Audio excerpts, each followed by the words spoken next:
NBA basketball that the Rockets don't have? Nothing. They have the league MVP. They have a future Hall of Famer, first ballot, no doubt guy as their second best player. That gives them elite passing, 48 minutes a game, and then every other box is checked. So when you add to that one thing that has been underrated for the Rockets this year, which is health, you get a team that's going to win 65-plus games and right now look like the best team in the NBA. And on top of all that, which you alluded to, they're not just winning one way. They can win all different ways. And we talked about this earlier in the week. They can win with a fast pace. They can win with a slow pace. They can win the half court. They can win however they need to match up with another team. And that ability, tell me if I'm wrong, that ability to be able to adapt to whatever style another team is playing is what puts them at an advantage. It really helps them. Their ability to be able to knock down shots, because if you have one or two guys that are cold, and that's what you worry about with Golden State. Like, they have Steph, they have Clay, they have KD. But after that, like, there's not a whole bunch of knockdown shooters that, so I could understand why Nick and other people are starting to get on Houston as far as the best team because of the variance of way they can do things, their overall depth, the way the team is built. And Nick, you mentioned 4 or 5 components that are critical. The only thing they don't have is postseason success together. Experience. Yeah.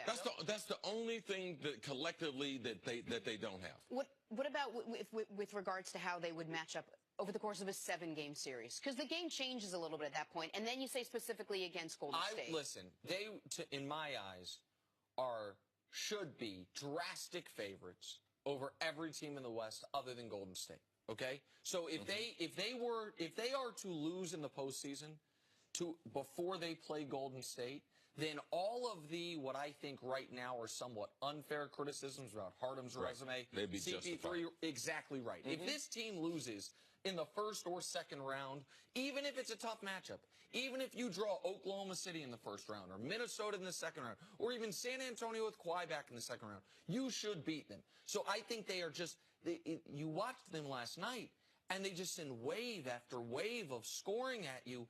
And now in this winning streak, they're adding forget top 10, a top 5 defense, and they seem like a truly great team. How do you beat Golden State then? Listen, that's really hard. And with the Durant version, we haven't seen anyone have any type of postseason success against them. Why do I think the Rockets have as good of a shot as any team in the last 2 years? Because, first of all, I don't know that Golden State will have the best player on the court. I think that's a coin flip between Harden and KD or Harden and Steph. And second of all, the second unit. One thing the Warriors and Steve Kerr have never done, and maybe it's because their guys aren't equipped to it, Steph doesn't play 44 minutes a game in the playoffs the way LeBron does, the way we see Russ do in the postseason, no matter who his coach is. Steph's going to play 36 minutes a game, 37 minutes a game. KD's going to play around the same.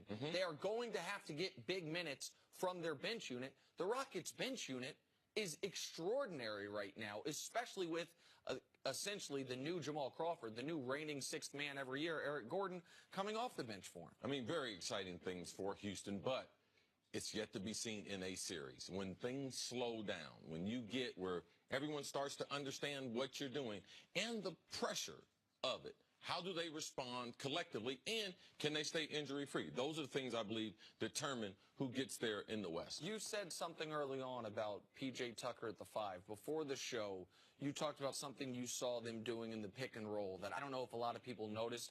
That I saw it happen, but it didn't pique my interest the way it piqued yours. What did you see last night that intrigued you from the way they're using P.J. Tucker when Clint Capella's out of the game and Tucker's in there as the 5? And it really, because they went to Capella. They intentionally fouling him to shoot free throws. He's not a good free throw. So what does the coach do? He brings in P.J. Tucker as the 5. He puts him in the pick and roll. So which in turn, they just wait between him and Chris Paul, between Harden and Chris Paul, who they want to get in the matchup. So last night what they did was put P.J. Tucker in the pick and roll and eventually got Melo matched up on Harden where they could isolate on him. But in the pick and roll, he didn't do the traditional things as pick and pop to the three-point line because he is a three-point shooter. He got the ball at the elbow and was able to orchestrate more offense from that. So something that they hadn't done with their previous 5. And this is something as you start getting into playoff series, you start going offense, defense. I believe P.J. Tucker plays a bigger role as we start to get into these series. What they were doing with P.J. Tucker, it was a poor man's Draymond Green. not as good of a defender, but exactly what you're describing, where you can do the pick and roll there, have him out at the elbow or the wing, and then if you kick it to him, he can orchestrate someone. Again, Draymond's great at that, the best in the league at that role, but they are, you saw visions of that with how they used P.J. Tucker last night. All right, Rockets pick up their 16th straight when they haven't lost since January 26th, to give that a little perspective. Man. Coming up, is the Super Bowl window closing for the Pittsburgh Steelers? We'll break that down next on First Things First.